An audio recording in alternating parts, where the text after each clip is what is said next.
অনেক দিন হয়ে গেল তোমাদের সঙ্গে মিনি ব্লগ শেয়ার করা হয়নি, তাই ভাবলাম একটা মিনি ব্লগ তোমাদের সঙ্গে শেয়ার করি। তো আমি আর বিশু এখন আছি ইউপির বারেলিতে। তো বিশুর এখানে পোস্টিং, সেই জন্য বিশু তো আছে অনেক দিন থেকে, আমি এসছি 2 মাস হলো। তো আমি এখন বাড়ি যাব, তাই একটু বাড়ি যাওয়ার আগে মলে এসছি। বিশু বললো চলো তোমাকে একটা কিছু ড্রেস কিনে দিই, তো এই জন্য তাড়াতাড়ি ঝটপট করে দুজন রেডি হয়ে চলে এসছি। আর আমি কিছুদিনের মধ্যেই বাড়ি যাচ্ছি, তো আমার ট্রেনের টিকিট কাটা হয়ে গেছে। বাড়ি যাব কারণ হচ্ছে আমার এখন তো জানো তোমরা ব্রাইডাল সিজন চলছে, আর আমার কয়েকটা ব্রাইডাল বুকিং ছিল, আর ওই জন্য আমি বাড়ি যাব।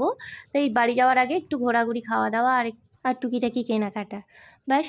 এখন আমি প্যান্টালুন্সে চলে এসেছি, আর এখানে কালেকশানগুলো মোটামুটি ভালো আছে, কিন্তু আমি যেরকম খুঁজছিলাম ওরকম পাইনি, তাই আমি চলে এসেছি ম্যাক্স থেকে একটা ড্রেস চুজ করে আমি নিয়ে নিয়েছি এখানে।